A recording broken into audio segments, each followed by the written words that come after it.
What's up, guys? We are live. Welcome back to the Ange TV show. If anybody is new here, please don't forget to like, comment, subscribe, and also share this video, guys, because we have a special guest. It is Thursday, which means we have another guest for you. Listen, guys, I brought him in all the way from Toronto, okay? And by the way, he is a Leafs fan, so go easy on him. We have none other than entertainer, comedian, and general good guy, Mr. Giuseppe DMC. Hello. Just for the record, Yeah. it's not that I'm a Leaf fan. I'm a Toronto fan. So You're a Toronto fan, okay. I'm a Toronto fan. I have to obviously support my city and, Leafs, Raptors, Argos, Jays, TFC. Yeah. You're a diehard Toronto guy, right? Yeah, of course. I've never understood how people root for a team not in their city. Exactly. There's a lot of people in Toronto that say, my favorite team is Montreal. How is your favorite team Montreal? You live in Toronto. Or my favorite team is Boston. What are you talking about? You live in Toronto. Your city is Toronto. If I move to Montreal, guess what my team's going to be? It's going to be Montreal. Montreal. Yeah. Which, But Giuseppe, at the end of the day, we're waiting for something to happen, some changes, whatever. And I actually became an Oilers fan. It's funny that you were saying that. I gave up on them. I'm going to be honest with you. I've been a fan for maybe 20 years, and I gave up on the Oilers. Yeah, I'm actually an Oilers fan. Well, hold on. You've been a fan for 20 years. You're more than 20 years old. So you were a Habs fan, and then you decided to switch to the Oilers? Yeah, basically, like at 20 years old. I'm 29, yeah, so. Yeah. Wow. Oh, my God. Yeah. So listen, Giuseppe, for the viewers that don't know you, who is Giuseppe DMC? That's a great question. I tend to ask myself the same thing. So I'm Giuseppe DMC. I like to call myself a little bit more of a local comedian. Okay. I'm a guy that found a way to hit the stage making fun of, or actually not making fun, but telling stories about my mother, and somehow that went very well. And I'm lucky enough that I've been able to take that outside of Toronto to many other cities around the world. That's right. And besides that, DMC, I've always been a guy on a microphone, emceeing events, and it all started from high school, and I've been lucky enough to make a business and to perform and doing what I love. You're living life. Just that. Yeah. That's right. That's right. Wow. So listen, Giuseppe, like I said, you were telling me that you worked at a car dealership, right? That's right. Okay, so how did your passion for comedy start? Well, my passion for comedy it started at a young age because not to get so deep already, but as a young kid, I was bullied a little bit, so actually a lot. So really, I found that to make the bullies leave me alone, I'll be funny, right? Yeah. And so at least they were laughing with me, not at me. And then when I got to high school, I actually went to a school that was separated from like my old friends. I mean, they were my friends, but they used to pick on me a lot. I said, I don't want to go to high school with them. I want to start new. Yeah. And so by the time I got to high school, all I was left with was the funny, because I wasn't picked on in high school. Maybe just a little, like a little bit picked on, but not like the way I was picked on, right? Like, everybody gets picked on in grade 9, whatever. Yeah. We all get bullied. But it wasn't the way it was. So I discovered that I guess I had a knack to make people laugh based on the situations that I saw. Mm-hmm.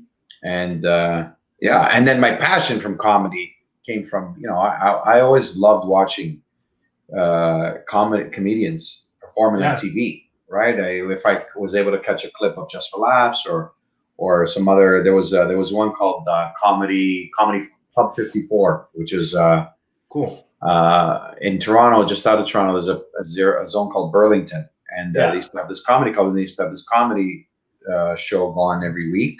And it was very clean comedy, but for me, anything was like great. Yeah. And then I really fell in love with the BET channel. BET, me too. I used to like BET. Oh my Yeah, gosh. so BET used to have comedians, right? And they were fantastic. They were Really? fantastic. So I'm just watching the comments, by the way, coming through, and Yeah, Licombade, Licombadi's in the building. Make a shout out to them. which I miss them dearly. I'm a part of that incredible That's series right. online, Yeah. and which is just it's taking off and doing such incredible Oh, things. yeah. And they've brought me into the fold, knowing that I live in Toronto, and I always try to find a great reason to come to Montreal. Yeah. And they gave me fantastic reasons to come to Montreal. Just that we've been on lockdown, so I haven't. I know. Now you're literally stuck in Toronto. I couldn't believe it. But let's talk a bit about Licombadi as well. Your part in Licombadi. I forgot to put that in the comment section. What do you call it? The notes there. But so, what is your role in Licombadi? So my role is, for once, not me. I'm basically a character that is close friends with many of the main characters. I mean, I guess I would be a main character too. What's nice about this show is that every character has their time to shine. It's That's not right. like, of course, there's the main storyline. Yeah. With a few particular characters, but I get my moments to shine. Everybody gets their moments to shine, and it's really good. And their intention is to give everybody that opportunity to shine. That's right. And so for me, it's very special because I'm not playing myself. I'm not playing, because in my little videos that I make, I'm always playing myself. Yeah. And I'm truly acting, and it's a lot of fun. And it's funny because of the lockdowns, they've had to rewrite the scenes where I'm in the video, but I'm not there. So a lot of it's shot from my own house, and then I send them the clips and stuff, and it really works. They're really accommodating to me, and I love it.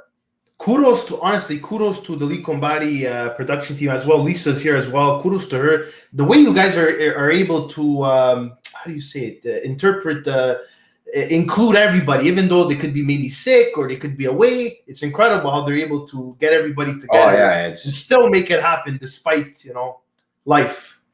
No, that's right. That's right. We have a few comments here, Giuseppe. Ryocat said, "I'm like series of Licombadi." Ryocat is from Japan.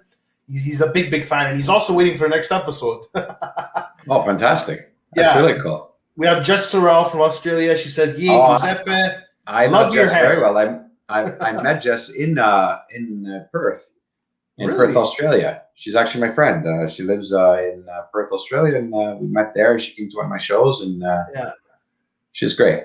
Well, that's incredible. When you actually get to meet a fan, it's special. It's nice. It's touching. It's like it's very nice to see the people supporting you, right? Like it must be an amazing 100%. Yeah, and we're going to see more of that when the COVID is over. I'm going to ask you about that a little later on, Giuseppe, about COVID. No problem. Just one question, I promise. So I had alluded to that you worked in the car, let's say the car industry. Yeah. So let me know. We all want to know, like, how was the transition from doing your job, which you were telling me you were very successful at? It was high paying and everything, but like, what made you want to switch careers, and what gave you the push to want to get into a comedian full time? Well, when I was in the moment I entered the workforce, which was in the automotive industry, I was a finance manager in the automotive industry, and I studied finance in school because no one really studies comedy in school. No one intends to be a comedian, and I never thought to myself that if there's a career in it, it's at least a well-paying career, because I did have intentions to start a family and buy a home and all those things. And every comedian that I ever spoke to said they're starving, right? So at least in the beginning, right?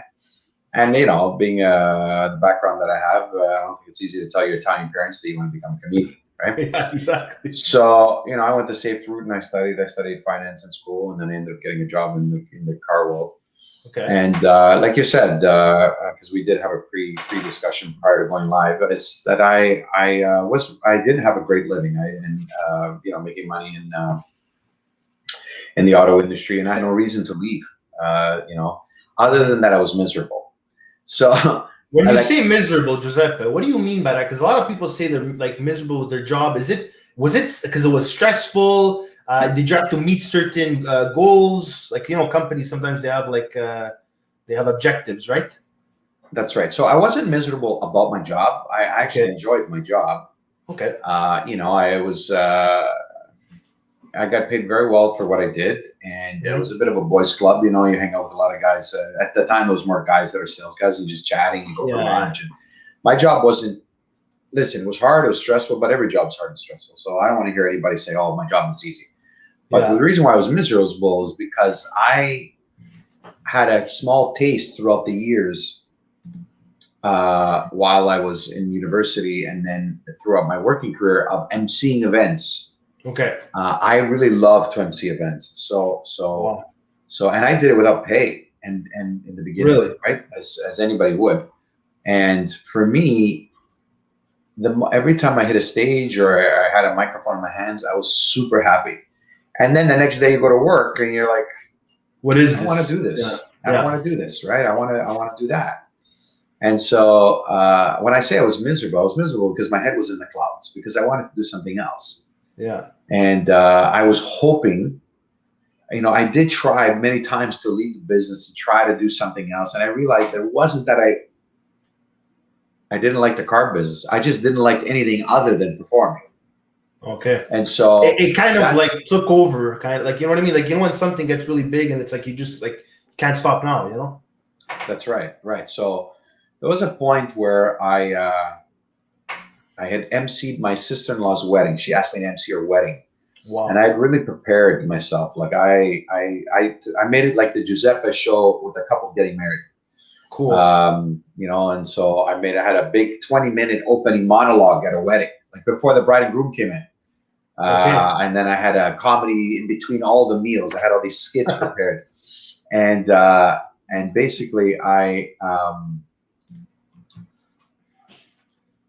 from there, I decided some other people asked me to MC their wedding because they thought it was really good. Yeah. And then another one. And then Giuseppe the MC was born. I said, I think I can have a little part-time business. Always part-time intentions, nothing major. Okay. I was charging, once I started charging, it was next to nothing. It was like, a few $100. And then it started to grow more and more and more. And then when my sister got married, I did a speech. Really? And it was all in Calabrese, all in my dialect.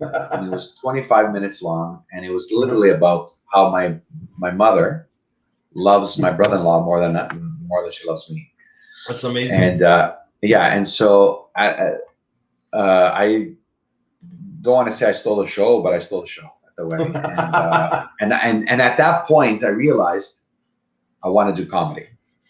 Okay. And so I said, okay, I'm gonna do my own show. All right. And then remember, most comedians, they start off in little bars. At a bar, they open throw mic, out there. They test her, and they start off with like 5 minutes if they're lucky. 5 minutes. Yeah, of course. 7 minutes. Then if they get really good, they start to move on to 15 minutes. So they're like the feature. They're not the headliner, but they're the feature. I did the opposite. I said, I'm going to headline my own show. I'm going to invite a bunch of people. I'm going to rent the stage. I'm going to do all these things. And that's what I did. And I basically rented out the movie theater in Toronto that had a stage. It was like a Cineplex, right? That had a theater in it. Okay. And it was 400 seats. And I said, okay, it cost me, honestly, to tell you the math, it cost me a couple grand to rent. I charged $20 a ticket. I said, as long as I get 100 people at this show, I break even. I'm happy. I had no intentions to thinking it was going to sell out or anything like that. Okay. I ended up selling that one out and another one out because I got a lot of people to go out there and promote this big show that was coming that I was doing, and I didn't even have material yet. Well, I have a question for you, Giuseppe, before you continue. Yeah. Do you think that emceeing at the weddings, like you're emceeing in front of probably a few hundred people for sure? Yeah, sometimes. Like it's not the same. I understand it's not the same as comedy, but do you think that really helped out when you had to start with stand-up comedy? Oh, of course. All the emceeing that I did helped me do comedy. Before I started emceeing weddings, and I was emceeing fashion shows and galas and stuff, I always asked them, "Hey, can I say a joke here every now and then?" Right? Yeah. And they said, "Yeah, of course." Because they weren't paying me, so the least they can do is let me perform a little bit, right? So That's it. I started to do a little bit here, a little bit there, and then it started to progress a little bit more. And then when I was emceeing, I was doing comedy at the weddings. I was making fun of the bride and making fun of the groom, making fun of the families. It was part of the routine. So, yeah. Okay. Right. So for me, when I hit the stage, I had already 25 years experience on the microphone. Okay. So it wasn't like I was green and I was testing myself out. I've worked with guys who are starting out in comedy because I've taught a course in comedy, and they're still working on how to hold the microphone, right? Which is fair. It's their lack of experience, right? Where me, I know exactly how I position myself, how to hold the mic, how I look at audience, how I You're a master tone control. I because of all the years that I was emceeing events, of course. And so anyhow, when I did those shows, the material that I did was all brand new material. And I didn't let anybody hear it at all. I just did it. And it went very well. And after my second show, I went back to work the next day, again, miserable, because I was on the highest mountain. And then I dropped to the lowest, going back to work. And I quit my job 3 days later. So after my first show, I quit my job, basically. And I will always say this, Giuseppe, there was a time too that I had a business. I used to sell cards, hockey cards. Actually, I have some over here, but I was always scared to do it full time, Giuseppe. I never took the leap to, I think I worked maybe a bit less because I work in a hospital, so it goes by availability. So I worked a bit less, but I never took that leap to do it full time. So like I said, I will always respect that decision that you made. And it turns out it worked very well, right? Well, not in the beginning. Okay. Because in the beginning, remember I was getting paid very well in the car business, right? And a free car. I had it was great. I can't complain about what I had. But then I decided I'm going to go cold turkey and I'm going to do it again. I'm going to do it all by myself. Right. Yeah. I had the support from my family, my wife, my family. My parents still think 6 years later that I was crazy. Right. Yeah. But, for me, it's hard to do half because half-ass basically. Half-ass because if someone gives you an opportunity to say, hey, you're performing tomorrow. Well, if you're working, how are you going to say yes? You can't. Because you're working. Exactly. Right? It's like if you want to be on a movie set, you know what I mean? That's right. Mm-hmm. And when I was working and I was emceeing weddings, it was taking away because if I work on a Saturday in the car business, you work on a Saturday, and the dealership closes at 6, but our wedding closes at 6. Well, how do I get there at the same time? So I'd always have to leave work early, and it wasn't right. I wasn't respecting my workplace, right? And that wasn't fair to them. It wasn't fair to my colleagues that I would leave early because I had a very important role. Okay. So there was a point where I had to make a decision out of respect for my work and say, hey guys, it's either I keep leaving early and I keep, rearranging the schedule, or I take a chance. And I did. Wow. And it kind of worked out at a good time because at the time, Instagram, just at that time that I quit, allowed you to have 15-second videos. 15 seconds, not a minute. 15-second videos on the feed. There was no stories. Stories didn't exist. It wasn't that. Stories didn't exist at the time. No. Wow. Instagram was new. Instagram was maybe 4 years old, and it was just a picture app. Remember exactly. I think 2 years, not even maybe a year and a half ago, I had a picture of me in the bathroom with a picture, taking a picture in the mirror. That's it. You know what I mean? So imagine, right? Just imagine that. It's crazy. But there's a lot of people here saying they want advice. Okay, we're gonna get to that. They're asking for advice with success, basically. Like basically, how do you build an audience? How do you gather all those people? How do you keep them interested? Keep them watching, guys. We're gonna get to that later. I do have a specific segment for that. So we're gonna continue on with the interview. I want to know, Giuseppe, your first performance. Okay. You have the people there. You said those around 400 people, I believe. Yeah, per show. There was 2 shows, but let's say the first night. Okay, so you get there. It's showtime. Okay, you have your mic. Hopefully it works. You have your mic. You get in front, and there was nobody else, right? It was just you at the No, that's not true. I brought on he's like a cousin. He's really a paisano, but we're compadre in the family. He's an actor. His name is Vince Moya, and I knew he was good on a microphone, so I'm gonna let him open up, like warm up. And then I had a comedian, Eric Johnston. So Eric, we had him on.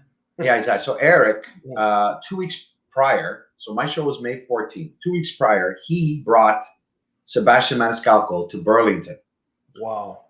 And so I went to go watch the show. And remember, Sebastian Maniscalco was just growing. Like, he wasn't massive. He was just there. So he sold out like 2,000 seats at the time, which was good.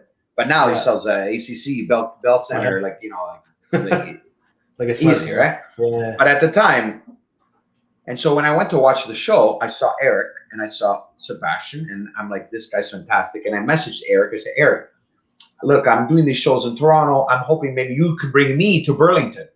Yeah. And he said, what do you mean you're doing shows in Toronto? I don't even know who you are. And Eric knows every comedian. Yeah, I know. But he didn't know who I was. I said, look, I got 800 people coming in the next 2 weeks. And he said, are you kidding me? Can I open for you? I said, the guy that just opened up for Sebastian Maniscalco opened up for me? Of course. And so we brought on Eric, and Eric was amazing. Really? And that was the problem for me, because he was so good. He was making everybody laugh so hard.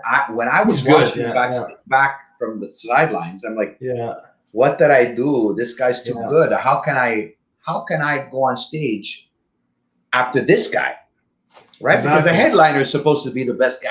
That's just the way it goes. Exactly. But he knocked it out of the park. But it was the best thing that ever could have happened to me, because he got everybody in a good mood. Okay. So he set up everybody. So that when I hit the stage, everybody was already like, everybody was going. Everybody was pumped already. So 6 years later, him and I tour all the time together. We do shows together all the time. We've maybe done 20 shows together. Wow. So he came on tour with me in Canada after. We're going to talk about that. That's actually the next question, Giuseppe. So when you had to get on stage, continue with the story, but like when you had to start. So basically, when it was my time to come on stage, and my compadre Vince brought me onto the stage. Yeah. It was funny because all those people came to see me, so they gave me this huge round of applause, right? Yeah. And I didn't even say anything for the first minute. I just basically like absorbed it. Yeah. And then I grabbed my microphone and I stared and I said, well, hello. And I said basically to everybody, I'm a little nervous, but we're here now, so let's go. And everybody gave me that cheer, like, come on, Giuseppe, you can do it. And then I just jumped right out of the gate. And I said, good evening, ladies and gentlemen. My name is Giuseppe, but I screamed it loud. Wow. And good evening, ladies and gentlemen. My name is Giuseppe. Buonasera, signore, signores. It's reference to my dad and the town we're from. And that's my opener. That's been my opener for every show I've ever done. Really? It's my big boost. I tell everybody what my name is, who I am. And then I just went with it, and I went hard. And luckily, it went very, very well. And I got over my nerves after that first minute. Mind you, I also had 10 shots of cognac before I hit the stage. That's the secret. My liquid courage that I had. And I had a few drinks, and I warmed up, and then then that set in my head every show I had ever since that I need to drink before I hit the stage. Wow. And I did that for many years until I started to tour with Giovanni. Because when I started to tour with Giovanni, there was a strict no drinking before the show policy, right? Not allowed. It was nothing. And I'm like, I can't drink. What do you mean? I usually have shots before I. And that's when I was nervous, because I was performing with Joe. I opened up for Joe and myself, Guido Grasso, Freddie Proya, and they had already experienced touring with Joe. I was new with him. And I just wanted to impress him. I wanted to be very, good for him. But I didn't have any drinks in me. I'm like, what am I going to do? And I learned there that I didn't need the alcohol, that I could do it.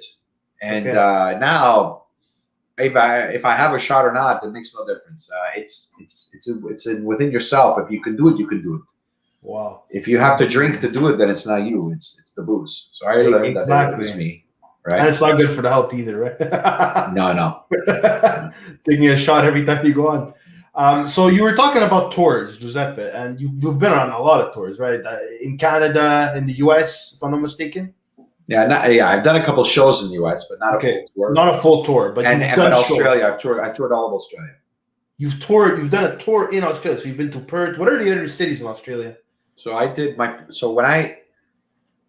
when I decided I was going to do a Canadian tour, when I quit my job, I had only intentions to do, Montreal, and then, a few Italian towns like Sudbury, Thunder Bay, Sault Ste. Marie. That was my intentions. But at that time, these videos came out that I was doing.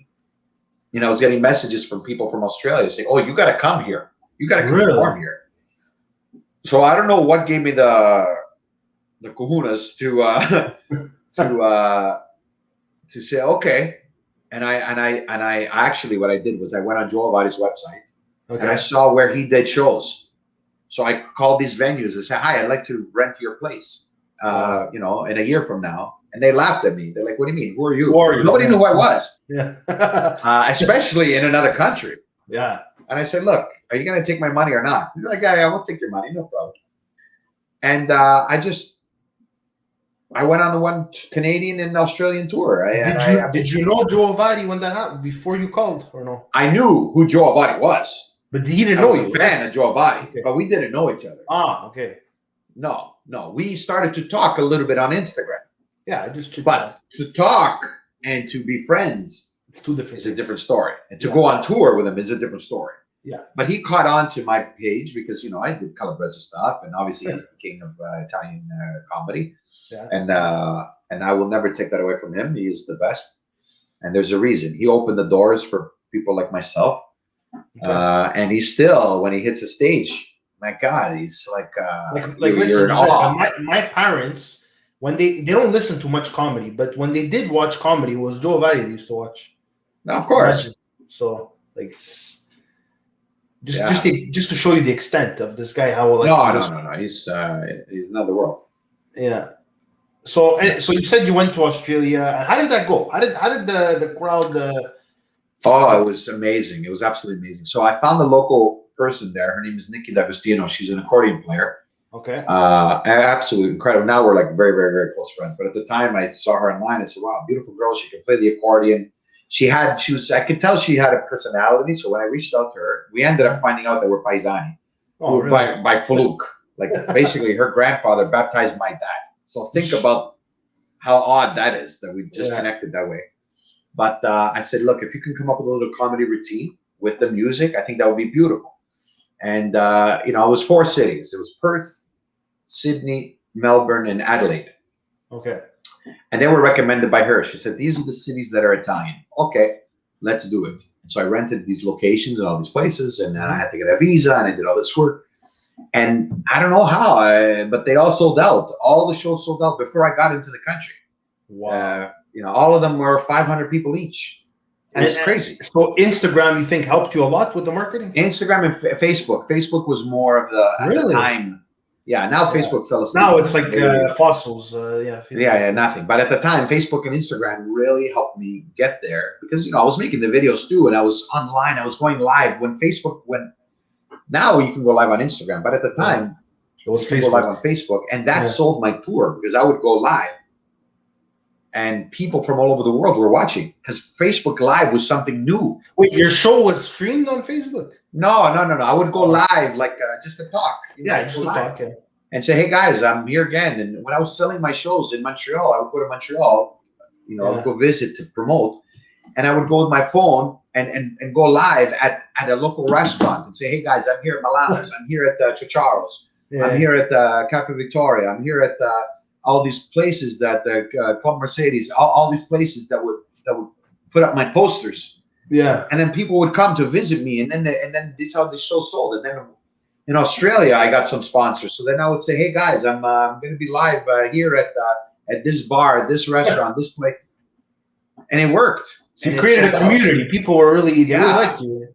Yeah, it worked, and it sold. and it was just something wonderful. And then I invited Joe to come to my show in Melbourne. Okay. Which was like an honor. Imagine your idol is watching you on stage. Exactly. You know, and that's it. And then we became friends from there. He invited me to his home, and wow. And then a year later, he asked me to come on tour with him here in Canada, which was a big deal for me because I was always a headliner. Now I'm opening, so now I had to go from an hour show to a 15-minute skit, and you were opening 16 minutes. You were opening for him, or I opened for him after, like years later. Okay. 2 years later, I opened up for Giuseppe. You understand? Like he asked me to come on tour with him, which was an honor and a pleasure, you know. And that's incredible. That opened up another set of doors for me because it was in front of his audience now. Not my. How many people are we talking when Giuseppe? Thousands. Joe, like I sold the hundreds. He sold thousands. We did Toronto alone. We did one theater was 1,500 people. Another theater was 900 people. Another sold out, jammed. Montreal, we sold the LDV 3 times, and then Club Italia for like once. So sold out. Yeah, it was another world, and like the tickets sold themselves. It's Giovanni. Come on. I find in Montreal, Toronto, like those kind of cities, it's like an endless need for entertainment. Like we're always hungry. Like everybody wants to go see a good show on the weekend. You know? Yeah, of course. So, especially Montreal. I'll tell you, the Montreal man. When there's Italian comedy, people come running. Because Italian, Montreal, I tell the whole world, and I'll say it, I don't care who, I'll put this up against anybody. Montreal, outside of Italy, of course, is the most Italian city in the world. Without question, it's the most Italian city in the world. So when had there not been the language laws, Giuseppe, it would be even bigger. Because a lot of Italians left when it was the referendum, when we thought that we were going to separate. Right. A lot of people left to Toronto. So just imagine if that didn't happen, you know? I remember voting on that, my friend. I was you voted a bit older than you. Yeah, I was of age to vote in the referendum. It was when Jean Chrétien was prime minister. Yeah, and you were still not Panizza, but you're young. Oh my God, Dark Resident, what's up? He's in the building. But okay, so we were talking about the Saturday morning, which you do you make videos every Saturday morning consistently. For how long have you been doing that? Almost every Saturday. I try my best to do every Saturday. Now I have a little pressure because I don't have anything for this Saturday. But I decided at one point that I wanted to post on Saturdays. Okay. And I follow the opposite algorithm of everybody else. Everybody posts on a night at 7 o'clock when everybody's exactly. Home. I don't post anything on the weekend. Saturday morning. Now everybody knows Saturday morning is mine. 8:30. I post. And why I said Saturday morning, because in my brain, people were home because they weren't at work. It's true. And they had all day Saturday and all day Sunday to share the video. Oh right? My God. That's really and when I would post on a Saturday, so the whole day would go by, and then Australia wakes up at night. So then they would see the video. So the Australians would see it on Sunday morning. The views would generate like a... For me, it was like a science. And you know what, Giuseppe, I wanted to say, like, it's just... I know I have a lot of questions about growth and stuff like that, but later. But I want to know, like, the sharing. Like, there's so many people that share your videos, dude. It's incredible. Like, it's just like I'm telling you. Like, yesterday you did the video for Leia. It's racked up at least almost 30K, 25K views. It's incredible, dude. Like, it's amazing. I actually created a system to make sure it gets shared, which it really works for me because with the algorithms nowadays. It's tough. If this was five years ago, that video would have 1 million views. Yeah, I know. I got videos. They suppress the views. That's what they do. Yeah, they suppress the views. So I said, how do you control? And so if there's anybody who wants advice, this is advice. Okay. How do you get more people to see your videos? You have to flat out ask people to share your videos. So the people that do end up seeing my videos, I say, please share it in your stories, my videos, so that people will see it, your audience, not necessarily my audience. And so what happens is on Saturday mornings, if you see every Saturday morning, I post a video and then I basically go into my story, say, hey guys, if you don't mind, I just posted a video. Do you mind sharing it? And if you share it, I'll reshare your post. It's like an initiative, yeah. Right. So now when you see my stories on a Saturday, it's basically reshares of everybody's reshare because they like that I reshared them. Of course. Right? That's which is you gotta keep great. For sure. Everybody's working with me and I'm working with them. Right. Yeah. But at the same time, when somebody asks me to share something, yeah, right away I share because I know they share my stuff. Yeah. Right. We're a community. I can't just expect people to share my stuff and I don't share their stuff. Right. That's right. And so that's how it gets out. Now, some videos do well. Some videos do even better. Yeah. But the plan is in place. And so I post sometimes during the week too. But the stuff I post during the week is more of the business stuff. Okay. Or like I want to relay a message. But Saturday morning is for comedy. Apparently you have TikTok, Giuseppe. Giovanna Fidulo on Facebook says, I love watching on TikTok. Well, you know, I don't do too many TikTok videos like the way TikTokers do, but I do post my old videos on TikTok, and they seem to do okay too. I don't have listen, Giuseppe, on YouTube, man, your videos do really well, dude. I was freaking out. Like, I'm not joking. They rack up tens of thousands of views, dude. Like, it's amazing because you put it on Instagram and you also put it on YouTube. So you would think people would just watch it on Instagram, but it still does very well on YouTube. It's incredible. Well, there's a lot of people. There's still a lot of people that don't have this. I'm too old for Instagram. 44 is pushing it already. You understand? So my age group is Facebook and YouTube. Yeah, that's right. So people don't, and my best viewers are my age because they understand my age 10 years below and 10 years above. Yeah. Kids, the 20-year-olds, they say, "Oh, my nonna is like that." I'm not talking about my nonna. I'm talking about my mother. Yeah. You understand? So it's when people say, "I love your nonna videos," like they're all called Italian mother. I've never said nonna once, never. Wow. But I got to remember that the younger people, to them, they don't have. I could be their parents for some of them, right? 24. If I had a kid at 20 years old, 24-year-olds are watching these videos, right? Mm-hmm. But so that's why YouTube is important, because there's some people that just not on Instagram. I have friends, she just insists, I'm never going to be on Instagram. I don't care what you say. I'm like, really? Get with the times. Get on Instagram. I know. Giuseppe, it's like, especially on YouTube, to get people to click YouTube and watch it on YouTube, it's like pulling nails. Dude. You know what I mean? They'd much rather watch it on Facebook, and that's why I stream also on Facebook.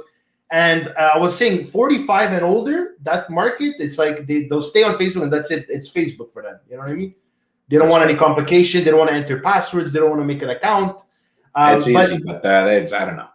At the end of the day, though, Giuseppe, I don't know. I'm sure you agree with me on this. It's good to post on all different social media platforms. Of course. If you want, put something on Twitter. You never know what could happen, right? I know. Well, I do. I share it all on Twitter. All my posts get shared on Twitter, but my videos are formatted for Instagram.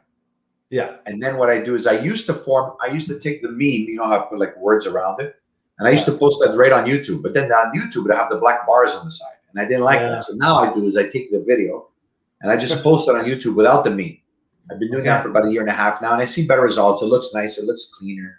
Mm-hmm. You should use each platform differently. Exactly. Like what goes on YouTube should not be going on Instagram. But there's only so much time in the day. Look, I'm gonna tell you something. On YouTube, most people on YouTube are YouTubers that watch YouTube videos, right? So if you're doing videos about how to grow your channel, whatever, you're gonna get a lot of views because a lot of YouTubers are trying to figure out the algorithm, right? Then Instagram, you say what's good on Instagram. Instagram is a lot of business stuff, a lot of advertisement and stuff, commercials, stuff like that. Did you notice that? It's very big for businesses. Well, I mean, yeah, but that's because the reason is, Ange, is because when Instagram came out, everybody and their mother tried to jump on Instagram. And so then there is these social media marketing agencies started coming up. Yeah. Which, to be honest, respectfully speaking, most of them make me laugh. And they're giving advice to businesses like, you have to be on Instagram and you have to post and you have to show people that you're present. And I'm talking like tow truck companies. And what does a tow truck company need to be on Instagram for? You think I'm thinking, I got to call that tow truck company, right? But if a tow truck company makes videos that are entertaining, like how they pick up a car, make it fun and joke around, you be like a typical tow truck guy, damn right, I'm going to follow that guy and I'm going to remember to hire him.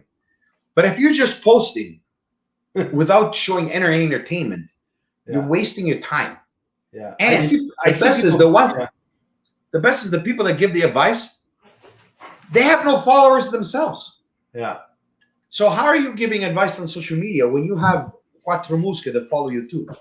Yeah, it doesn't make Like, sense. so I say every business should be on Instagram, but make it entertaining. Show some life. Show that you have a personality. Yeah. Because an Instagram Instagram is a resume for your social life. Yeah. So, and if you want to bring your business into the picture, entertain them. Yeah. If you're not entertaining them, what's the point? Listen, And you don't have to be Giuseppe, funny. You could be informative, but do something. Don't just giveaways, post maybe. and think that people are going to come running to your business.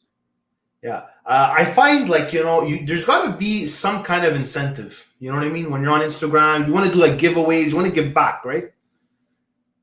There's got to be some kind of like engagement with them, right? Like you want to keep them entertained.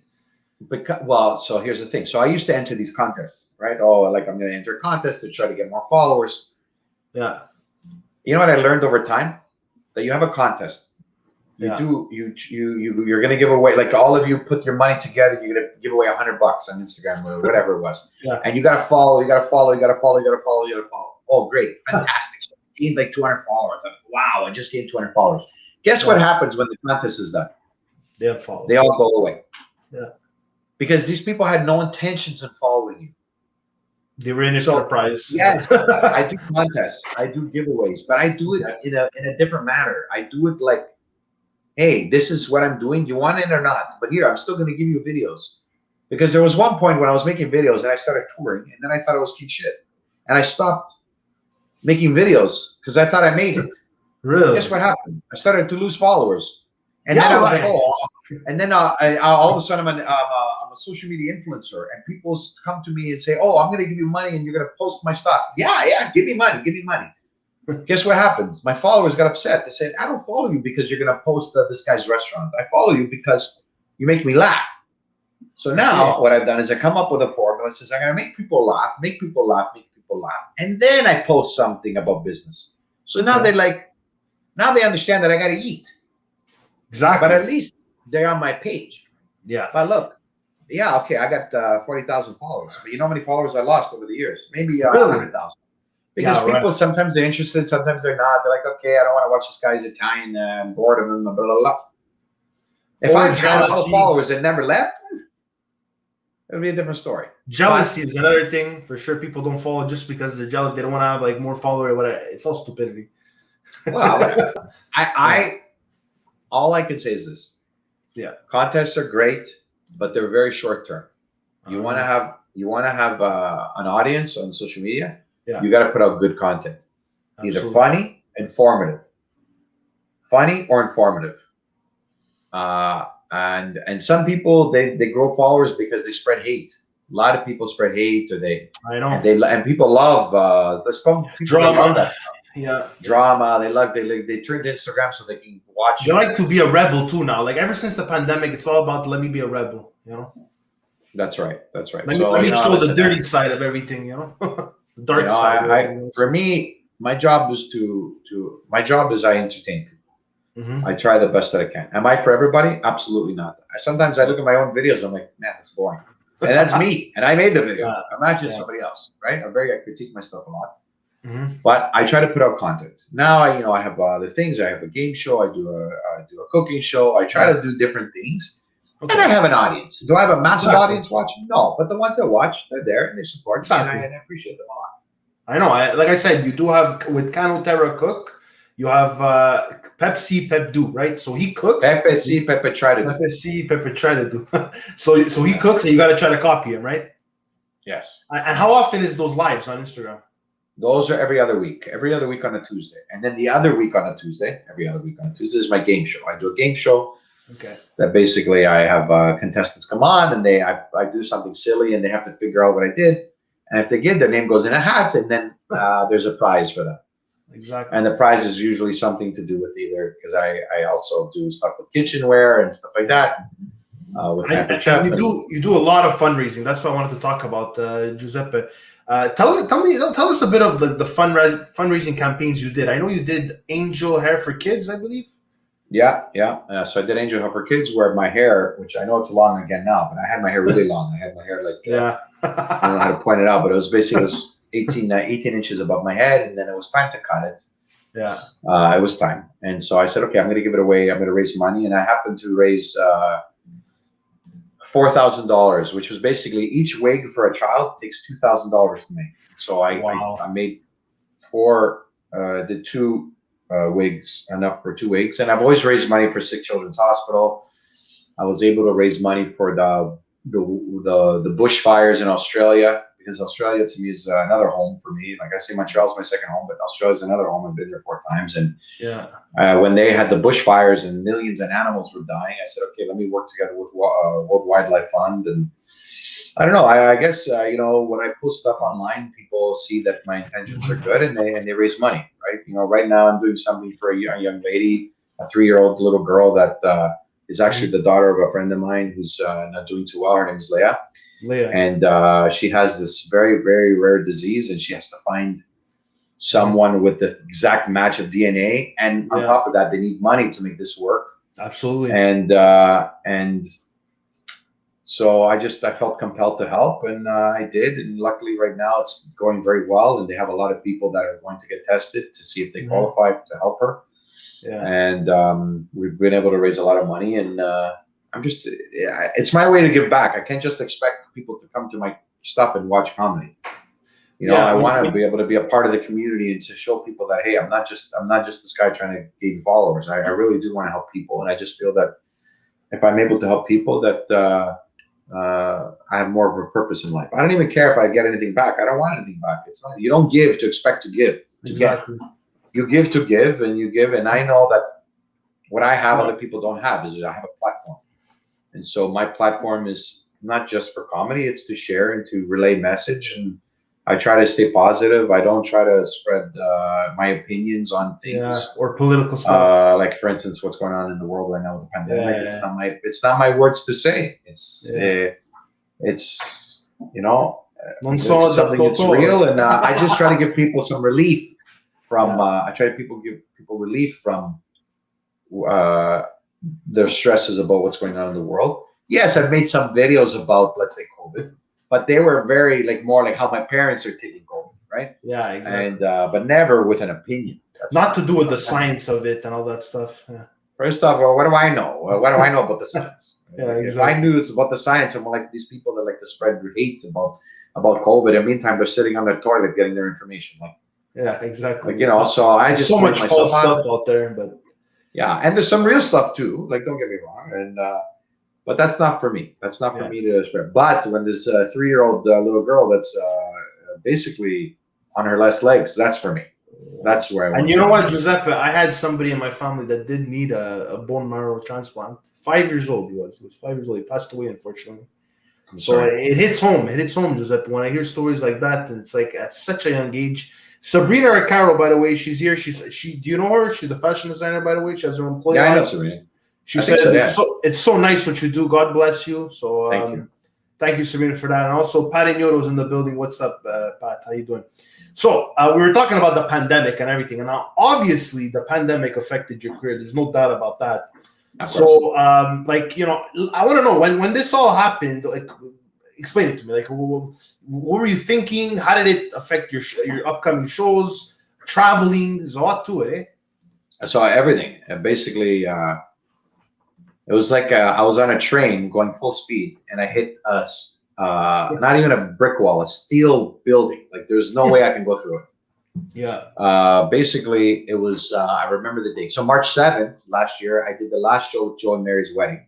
Yeah. With DJ Stevie V. You had him on the show. Exactly. He's the producer of the show, and I was the MC of that event. It was in Toronto. Okay. We had 500 people. It was crazy. And right then, the pandemic just started. People started saying, I think I'm on my money back. I don't want to come to the show. It was just starting. And then on March 12th, it's when they shut down everything. Wow. And March 12th, I started to get phone calls. My wedding next week, I have to postpone it. I don't know what's going on. My show, your show, that we have this. And in 3 days, I got maybe 50 phone calls. Just cancellation, one after the next, and then the next. And I went, it was brutal. It was brutal. It was How did you brutal. keep the morale up? How did you do that? I started to drink. Really? I basically, the pandemic happened, and not drink like an alcoholic in the corner. Yeah. I basically, I didn't understand that. sorry, my phone is saying, it's like Google responding when I'm talking to. I had to shut down. Well, we all had to shut down, right? And so everything went blank, and I had to come up with something, and everybody was miserable. So I said, okay, the only way I can make myself happy is if I go live with people. And I literally started to drink live with people. I had a drinking show. The variety show. That's how I actually came across you. It was the variety show. Right. So people came on my show to have a shot of alcohol with me. And and it was like fun. And I was like, okay, we're gonna get through this together. And I found my community with me. It's true. I remember at the beginning it was more about let's have a drink. Maybe we were thinking like in a month this is all gonna be over. You remember? Yeah, we were all thinking, like, what is this garbage? Now, a year and a quarter later, we're still here. And between Ontario and Quebec, like you guys laugh at us and we laugh at you because we don't know what's going on. We laugh at each other. Like, exactly. But now you guys are in lockdown. Us, we're at 300 cases today. So but in a couple of weeks, we're going to have terraces open, no curfew, nothing. Yeah, you guys are going to be back in the thousands. And then that's what it is. Over here, they set rules. Now it's, stay-at-home order. I haven't stayed home one day. I go where I gotta go. I do what I gotta do. I wear my mask to protect myself. So there's no control over it. Like everybody's a free for all. It is, but it's not. No, there's a control. They won't let you into stores and stuff like that. But for me, they let me into the grocery store, so I go shopping. There's lines. There's a process. I keep clean. I bring everything home. I wash everything. I soak everything. I do what I gotta do. But I gotta work. I've had to go back into the car business part time to work because who's gonna pay my bills? Right. Exactly. Yeah. And but look, I knew back then it was going to be at least a year. Everybody thought it was going to be a month. I knew it was going to be a long time. Yeah. Because I knew as an entertainer, they're not going to let people get together for a long time.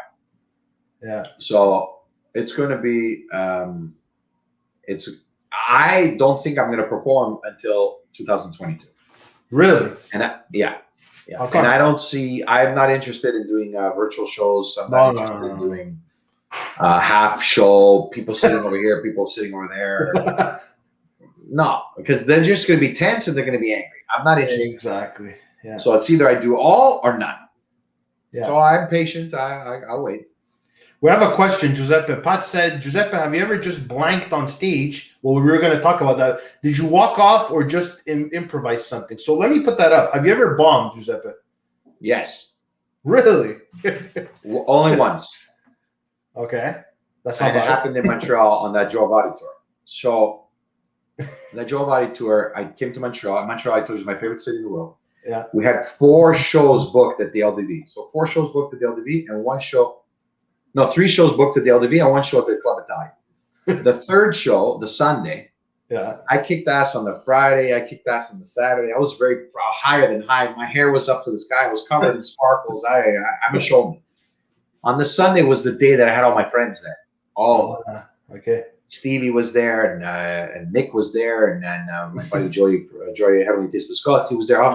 All my friends were there. I said, guys, Sunday's going to be the day. It's going to be the last show at the LDV. And I came out on stage covered in sparkles. I exploded there, and somebody made a comment out loud. No. That threw me off. It was actually funny, but it threw me off. It was a heckler. They weren't even heckling. They just screamed something like an opinion. Like, you look like a Christmas tree. Because I looked like a Christmas tree. But she said it right before I delivered my strong first joke. Right in the middle. And it threw me off. And because it threw me off, and my set was 15 minutes. It took me 5 minutes to recoup. But nothing I was saying was right. It was very bland. I was nervous. Then, because my jokes were in 3 stages. So when I got to the 2nd stage, I was like, okay, Pat, reset, go hard. And I did, and I finished strong. Man, when I left that stage, I cried for 2 hours. You were embarrassed backstage. for sure. Oh, I was embarrassed. I was embarrassing my friends, and they're like, "Oh, Giuseppe, don't worry, it's not a big deal." I'm like, "Shut up!" It was horrible. It was like Howie Mandel when they hit him in the Maple Leaf Gardens. You remember? You remember? So, Yeah. And it was just, but it was the best day of my life for comedy because it made me realize that I'm not king shit all the time. That I'm not. That sometimes you're gonna get a puts you moment on where a human somebody goes level. wrong. Yeah. Right. And so, man, every show since then, I couldn't wait for somebody to say something. Really? I was ready for anything. Heckler, hater, whatever. Yeah, it didn't matter. I've never been heckled or hated. Never Really? been that. Okay. Which I'm lucky because my comedy is. I'm not asking for hate. There's no. But I'm prepared. Somebody says something, I respond quick. Yeah. Because I used to prepare my jokes as a set, like straight, every word for word. Now I'm more loose, and prepared. So yeah, it was rough. We have a question. It was James says, "What was your best joke in your opinion? The best joke you ever said?" Oh, like what got the most reaction? You know, like positive reaction. Well, so my jokes. I mean, I don't tell my jokes like that. They're stories. Okay. I don't tell jokes. They're stories. But I have my opening line. And my opening line is, remember, when I come out on stage, I come out with big music, loud, like crazy wrestling music I come out to. Wow. Edge, you know Edge? His music, and it explodes. And I come out and I make this big showcase. Like I don't talk for the first minute. I let the people applaud, and then I make them go quiet, and then make them go loud again. And I show like I'm this king on the stage. And then the moment I say it, I make everybody silent. And then I say, I know what you guys are thinking. And I wait, everybody's just waiting. And then my line is, how did this Punjabi convince everybody he's Italian? Because I look Punjab, I don't look Italian. Yeah. So, that's been my life, where people think I'm not Italian. They think I'm Indian, or they think I'm Arab or something. And so I take the piss out of myself fast. And I know that's what everybody's thinking, especially people that don't know who I am. They're like, who's this guy? Exactly. And so when I take they say they take the piss out of yourself, like, you know, you make yourself. Yeah, Eric was telling me about this. He puts himself at the audience's level. Exactly. When you insult yourself. Yeah. Right away. That's the first thing I do is insult myself. Yeah. So then they know that I'm there to joke around. Exactly. And that has been and so when I tell you earlier about the lady that interrupted me, she interrupted me right when I said that joke. So nobody heard me say it. Oh. And I'm like, my God, that's my best joke. That's my opener. Yeah. That's the one that catches the audience. Mm-hmm. And so, yeah, I mean, look, I have great stories, but that's the line that's just like a punch, right? And, you know, a lot of the stories, they're all about my mother. I don't tell any jokes. I tell stories.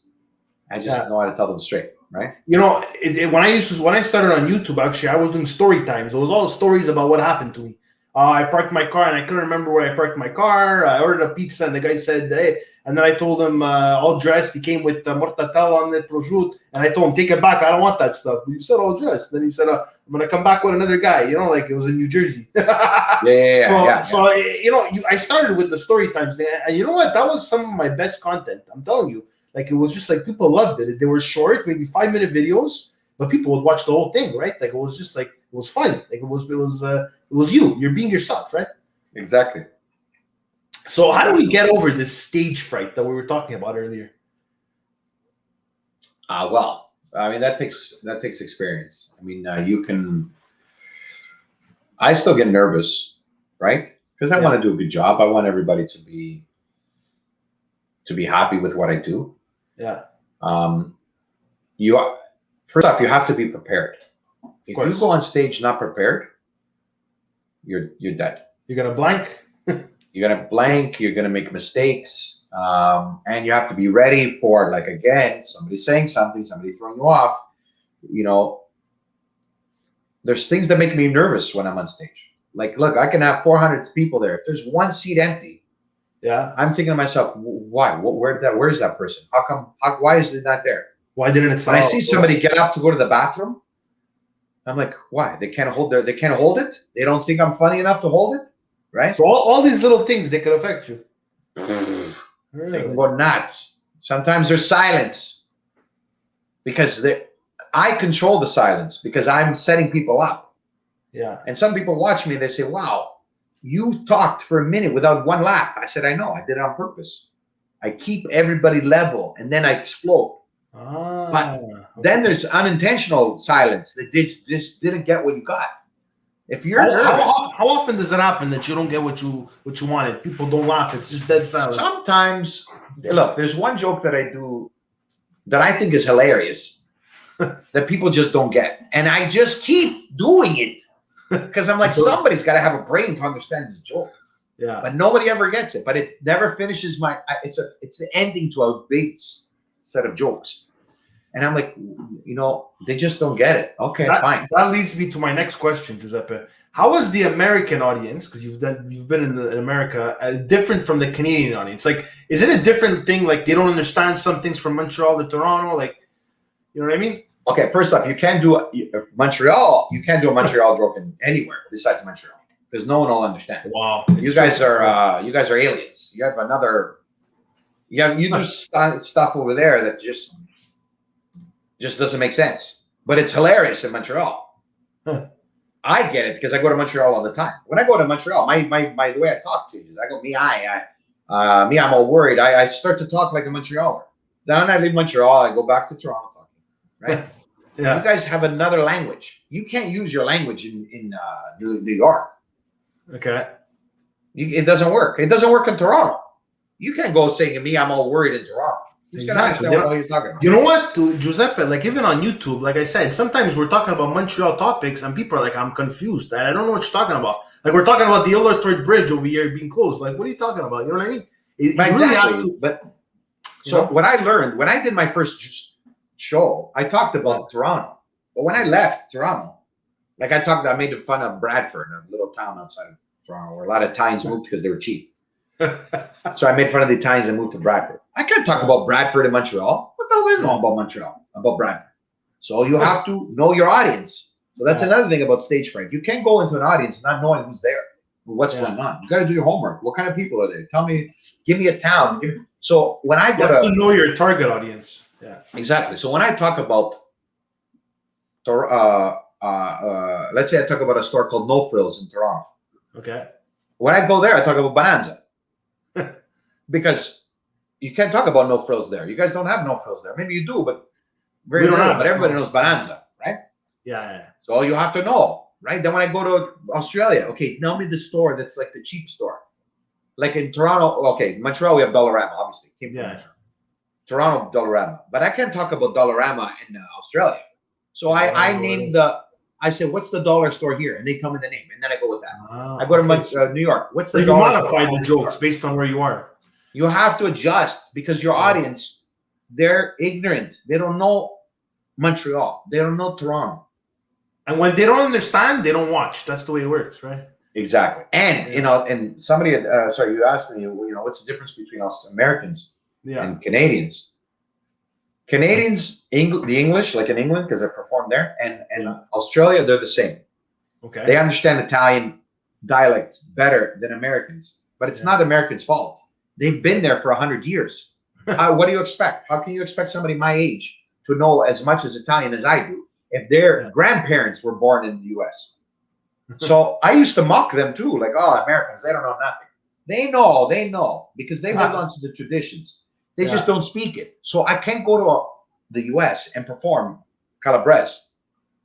I do a little bit, because they come to see my show. But if I go on somebody else's show, I can't perform dialect, because they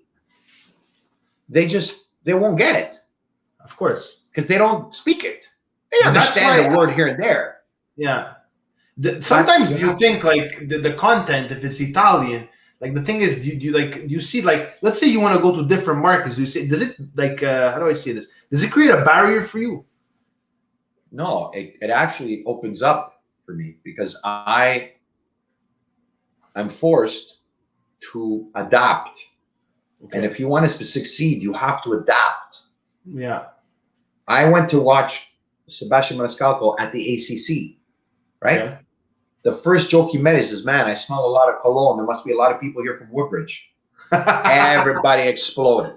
But that's adapting. That is being professional. That is saying, I took 10 minutes of my day to find out stuff about your town. So then you make people feel welcome. Ah, okay. You understand? He never made a joke once about being from Chicago. Never once. Wow. You didn't, for him, you don't know where he's from. Raul said, my question for you, Giuseppe, would you consider yourself to be the Italian Mr. Beast? That's never me. I can never say what I can never. You could say if you think I'm an Italian Mr. Beast, by all means. But I can never say what people think I am, right? James P. He's from Ontario. I'm not sure exactly where he's from, but he said, I'm interested in hearing some of his comedy, which is talking about you. So I have a challenge for him. He's got 2 minutes. Topic is Walmart. If he can make Ange laugh, I'll pay him $20. Hold on. Do I got to give, first off, I don't do this. So, James, I'm not a comedian, let's say, like Eric. Eric is very situational. My comedy is very prepared in advance, and it is specifically about certain things. So, yeah, if we were going to bet $20, I just have to send you the money because I don't have it. I won't. It's not my style. Again, I don't make fun of anything. I research, and I prepare myself. So if I know I got to do a joke about Walmart, it's going to be the best joke about Walmart you ever hear in your life. But on the fly, it won't happen. So James, I appreciate it, but it doesn't work like that. With me, it doesn't work like that. Yeah. So Giuseppe, we were talking a bit about hecklers and haters, but I wanted to ask you specifically: people that just like, do you get messages like, "Oh, I don't agree with you," like, you know, with your Instagram posts, your videos? Do you get like haters, criticism a lot, and how do you deal with it if you do get it? I don't get too much, but every now and then I get some oddballs. Okay. That send me messages, so you get some people that are just ignorant, and most of them are Italian, who actually don't think I'm Italian because I don't look Italian. Really? And I've had people call me names, like what? You know, say, they'll say like I'm Arab or I'm Indian or Pakistani, whatever. People which is very just insulting. randomly message you and say you look. Oh like yeah. Why? Hey, you Arab? Why are you pretending you're Italian? First off, that's very insulting. To many other cultures, which they're all beautiful people. Why would you do that? In general, how about if I was? Let's say I was, Persian, right? Yeah. And but I do an Italian gimmick. Who are you to tell me these things, right? Yeah. Right. So. Do you respond to these people? Like, how do you like react to these people? It depends on my mood. But no matter what my response is, at the end I'm like, why did I even bother? So now I block. I just okay, whatever. I just move on. I don't. So I don't like when I get critiqued on this things like my charity stuff, because a lot of people think that I'm stealing money, or they'll say, oh, yeah, you're raising the money for you. Yeah, okay. No one's ever sent me money. I create links specifically. Wait, so you're telling me that people say that when you do donations, that you keep the money, basically. That's what they do. Oh, yeah. Oh, I've had. Are you kidding me? I had one person once tell me, this was a few months ago, they're like, they like to police people online for charities, but they have no followers. They got nothing. And they were telling me stuff about me from 5 years ago. Like, oh, when you did that thing for sick children and you raised $6,000, I called them. They said that you didn't give it to them. Okay. So I had a check with, like, those big checks? Yeah. That the hospital wrote. Like, they wrote the amount and they made me hold it up. But I didn't give them the money. Like, there's just people that are just, they got nothing to do. Jealousy too. Jealousy is a big thing. Like here, Giuseppe, in Montreal, like jealousy is a huge thing, especially among comedians. So I don't know if it's like that. And that makes me very angry because I'm friends with a lot of the comedians in Montreal. Yeah. And I see that they're so tense on each other. On who's gonna have the bigger show. And sometimes I want to tell them, I said, you're all good and you're all shit. Yeah, I know. Like, none of you are superstars. It's irrelevant. It's irrelevant. I'm not a superstar. There's no superstar. The biggest star that comes out of Montreal is Sugar Sam. Yeah, that's right. I actually saw him at a secret show. Right. And that guy is one of the nicest guys on the planet. Absolutely. So put him aside now. Who are you? Everybody else. They don't want to be on the same show with this guy. I don't want to work with this guy. You can't do it at the same time as me. You can't have him. It's like, imagine when a guy from Toronto comes out of nowhere and sells out a show. But that's what I'm trying to tell you. How do they react when you come here and they say, "Oh, you're running Montreal"? I became friends with me. There was never a problem because what I did, out of respect for all of them, I called them immediately. Mm-hmm. I said, "Hey, I found their names. I found their numbers." Like Guido Grasso, for instance, I reached out to him when I was driving to Montreal on my way to my own show. I said, "Guido, listen, I just want to let you know I'm coming into your town. I would like for you to come backstage. You come, and we became friends instantly. Pino Perillo, same thing. I invited him immediately. Great friend of mine. Guido. I would love to meet, what's his name? Perillo. He's very fun. Man. He's a guy you should have on the show. The guy is so fun. Man, we did shows together. We did several shows together. That guy, man, he's so funny. He's hilarious. And these guys aren't jealous amongst each other, but there's other comedians that like to, you know, I don't like it. I don't like it, and I've nipped it in the bud early with a lot of them. I told them, I said, hey, when it's me and you, it's me and you. The one day I headline, the next time you headline. Who cares? We're doing a show. We're entertaining people. It's worse. It's literally gangsters. I don't know. It's ridiculous. By the way, what I'm trying to tell you is leave Montreal. Nobody knows you. Leave Montreal. Yeah, exactly. That's right. So perform somewhere else, and then we could talk. But again, somebody's pointing out Gino Durante. I did a show with him. He's so funny. He's a great guy. This guy, he's gonna make just for laughs. I'm hearing like eventually. Yeah. Gino's great. Gino's he's like another big comic. Sorry, when I was saying just saying. Yeah, he's also very good. Pretty good too. Very strong. Derek Sagan, I believe, is from Montreal. Is he from Montreal? I know he's from Quebec. I don't know. But he's pretty big too. He's in Just for Laughs. Mega shout out to Mr. James P. He became a VIP member of the channel. Mega shout out to you, my friend. Thank you very much. Congratulations, James. For James says, "What is the biggest show he has done?" He's talking about. Are you talking about Giuseppe? I think he's talking about Giuseppe. Yeah. What is the biggest show? About you. So the biggest show. The biggest show I did in terms of people, amount of people, was with Joe Vadi. We did a theater. It was 1,500 seats. Wow. And then I was supposed to do a show in Australia, in Melbourne, for 20,000 people. But I did a show in Perth, and on the plane right there, the plane had to turn back because there was a weird noise on the plane, and I missed the show. What? So I was supposed to do 20,000, but I missed the show completely. It was like 20,000 people in a stadium. Yeah, it was like, no, it wasn't a stadium. It was like the Italian Festa. So there was going to be 20,000 people there. Okay. But so I can't say that I did that show because I didn't. But I did, 1,500 people, which is good. I have intentions to do a show in Toronto when the pandemic's over for 5,000 people. Okay. But it's going to take a lot of work to get people there. So you were saying you're not going to do your own show probably till 2022, but do you think you could do some kind of a live event on someone else's show, or I don't know, some kind of a collaboration live? Is there something coming? No, I have no problem. Look, if shows open up and they want me to come and MC or open up, no problem. But for me to headline a show, no shot. I'm not going to do it until the gates are open. Because I don't want it. I want a full audience. I told you, I get nervous when I see one empty seat. Imagine I see a third quarter of the seats gone. Wow. No. So you won't do like a never open mic, right? No, but so how I met Gino Durante was Guido Grasso was doing an open show with Sugar Sammy's brother, Sid. That's right. And so I went to go watch Guido. And then little did I know that Guido convinced Sammy's brother to let me do 10 minutes. And I didn't know when I got there. He says, by the way, you're going on stage today. And I didn't have my hair up. I was in irregular clothing and stuff. I said, what? Yeah. And I was so nervous. I'm like, you know what? What the hell? I'll just do it.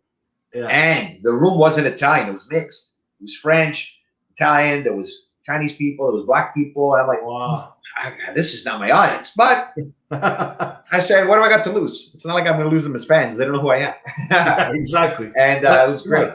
So sometimes it's good, you know. You could try new things, right? When it's a very diverse audience that you don't know what you're getting into. Like you never know who could be watching, right? Exactly. James said, "Would you ever do a TV gig?" I'm working on it all the time. I'm trying to. Listen, I'm going to see something. Eric, he's blowing out of the water. He's on fire. That guy with commercials and everything. He's doing very well. Listen, there's a lot of comedians that say. First off, Eric was on TV before he was a comedian. Eric was on a show called Splat-A-Lot. Oh yeah, and he was a character on Splat-A-Lot. He was kind of like they have like kids playing, and he would shoot them with Nerf balls and.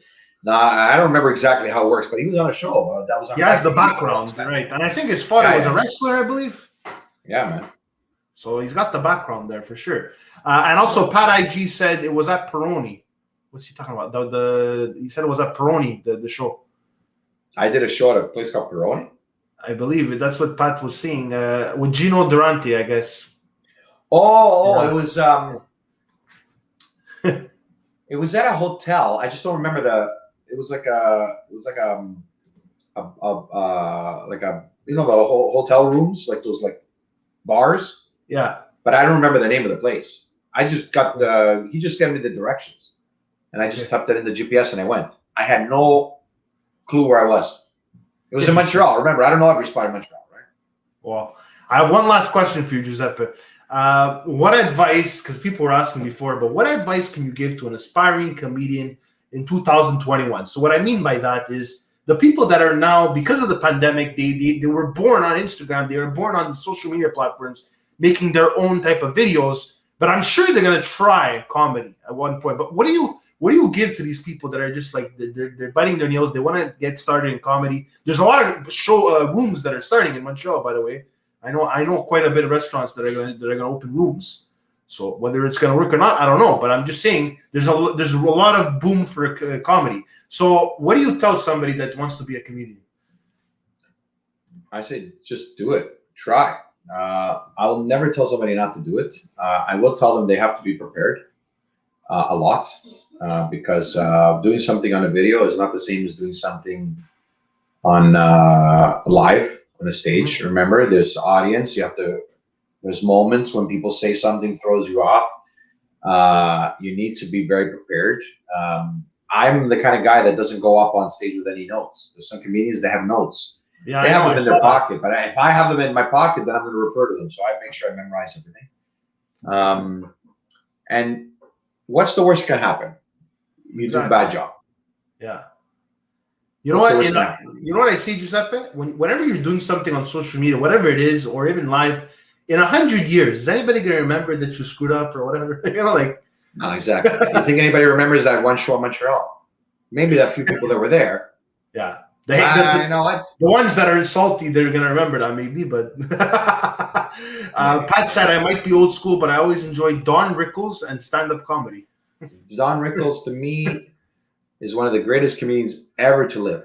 And really? He also grew up in a time when he could say whatever he wants. You know, he was very, how do you say it? He talked about culture a lot. He made fun of like everybody, right? I can't do that anymore. But that guy, I know, which sucks too, but I'm not that kind of guy anymore. But that guy, man, Don Rickles I can watch him all day. He had delivery.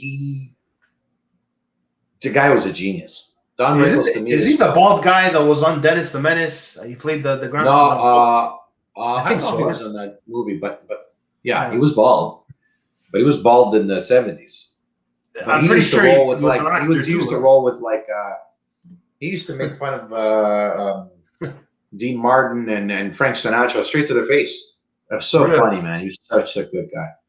Yeah, and also, Giuseppe, I wanted to say something. I went to a comedy show when everything reopened in Montreal last year in the summer. I went to a comedy show, and I literally got roasted. Like at least 3 times I went, I got roasted every single time. Like they kept choosing me to roast. Like they're like, hey, we put on a bit of weight during the pandemic. Hey, and he's like, isn't that right, sir? And he looks at me, like I got roasted so many times, and it feels to me, honestly, Giuseppe. It's embarrassing when you get roasted. Like when you're in the audience and you just get picked out like that. Yeah. Like, I don't know. Some people were like just laugh at it, whatever. But I kind of felt a bit offended. So I don't roast anybody. Okay. But if I need to have somebody if I need to have somebody like a part of my joke, I usually warn them in advance. Oh, really? So I'm like, look, I'm going to pick on you. Just, are you okay with that? Yeah, go ahead. Especially when I do weddings. So if I do weddings and I got to make fun of somebody in the room, I go to them way in advance and say, listen, by the way, I know that you're the funny guy here or whatever. I'm going to talk about you. Are you okay with that? Yeah, go ahead, right? Yeah. But never do I heckle people because I don't know what their feelings, right? Like, see how you feel embarrassed? Like, maybe you're not comfortable with what they said and whatever, but there's some comedians, man, they can do it and they can do it well. Yeah. Right? And I gotta say sometimes people ask for it. So like Sammy, for instance, he doesn't pick on anybody, but if somebody says something to him, look out. He will eat you alive. Yeah, right. Oh yeah, Sammy. Because I went to his what do you call it? His secret show. I was at a comedy show and he ended up coming. Right, it was a surprise. So and it was also Sid was the promoter, right? Because he's in Montreal. He's like he basically runs the comedy rooms and everything. Like he's in charge of it, right? So, anyways, he came in and I've never seen Sugar Sammy live. Okay, like I've never paid a ticket. I don't know how much it is, whatever. It doesn't matter. But I've never been to his shows. I'm not joking because I saw the people and they're not experts. Like they're all what do you call amateur? All the people coming in. It was a show at like a showcase. Like you know what I mean? You're getting all kinds of people coming in to try stuff, right? When I saw Sugar Sammy on the stage, even if it was at a bar, whatever, everybody was laughing. There wasn't one person that was just like this. Everybody was laughing. It was loud. It was entertaining. The jokes were like spot on. Like it was at the time where Marie-Pierre Morin got canceled, and he made a joke about that. He's like, "Hold my cocaine." People were dying. He left, and he left very quickly. Like nobody was able to see him outside. I'm telling you, Giuseppe, that was to me. And it was like I think half an hour. He went on for at least half an hour. That was beautiful. Seriously, that's great. Yeah. So it's all. Yeah, I don't know if I've ever seen him live or. No, I never seen him live. I've never seen him live. I wish. Well, one day I'll be lucky enough, not only just to see him live, but maybe even perform with him if I'm lucky. For sure. He's very unique, that guy, and it's good. It's good, and he's because he's got the language too. He can perform. Like he performs in France a lot. Yeah, right? And that's what kind of boosted him in France. Yeah. And also, Giuseppe, he doesn't have a paper. Like every single comic I saw at that showcase, they all had a paper and like they take it out of their pocket, and they're leaning on the stool looking at the paper. I swear. Him, it's like he had like 15 different topics and he remembered them all, It's like night and day. That's experience. That's I'm sure it wasn't like that in the beginning for him, but it's experience. Yeah, it's possible. It takes time. And you have to be comfortable. You have to be comfortable to talk and to be confident in what you're gonna say. And be confident that you're going to change on the fly. That guy can change on the fly easily. And he's great. Well, anyways, Giuseppe, thank you very much for coming. It's a pleasure. I wanted to tell you too, like, I always, every once in a while, I shout out the people that kind of help me out with my own stuff. And I thank you, Giuseppe. You inspired me. Seriously. I find like when you did the variety show, it really inspired me to do something. Like, you know what I mean? Because at that point, I was like a full-time fan of you, like I was always watching your lives and everything. And then it inspired me to start my own thing. You know what I mean? Oh, good. Well, listen, I'm glad that you were able to take what you saw with me and do something with it. And that's all I want, man. I just want everybody to be successful and to be able to thrive and to have fun and listen, man. I remember when we had that talk about a year ago. Yeah, I remember we had a conversation, you and I, right? And then now look at you now. You have all these great guests, and you're doing this, and you have that intro was great. Yeah, but I enjoyed it. I'm telling you, Giuseppe, if you look at my old videos, there was no banner background, there was no StreamYard, there was nothing. There was my back.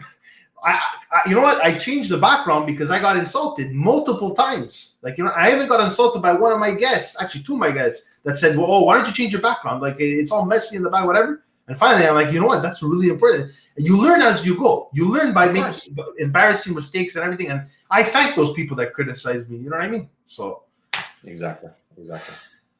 Anyways, guys, that was Giuseppe DMC. Go follow him on Instagram, guys, at Giuseppe DMC. Check out his comedy. Check out his stories. He always has amazing stories, amazing posts. Tomorrow, guys, is Thursday. We have none other than Lu Siciliano Rajatu. So stay tuned for that, guys. It's one of Giuseppe's buddies as well. We're continuing with Toronto, and we also have some more Toronto guys next week, Giuseppe. We have Paul LaDuca, and we also have the Bello Bros, which I'm really excited. I can't wait to have these guys. Yeah. And so we're continuing with the Toronto team here. Guys, I wish you all a very good night. James P. said, I never knew his mom made 600 different types of cookies. I guess he was watching a YouTube video, right? That's right. That's right. That's right. But she doesn't let me eat any of them. Oh my Anyhow, thank you so much, Ange, for having me on the show. I really appreciate it. No problem. And best of luck with everything you do, because you have good intentions and you're doing a great job. Thank you. And when you come to Montreal, listen, I can't wait when you have your show. Like, seriously, I'll be the first one waiting. Thank you. I'll remember that. Guys, take care. Buonasera. Ciao. Ciao, ciao.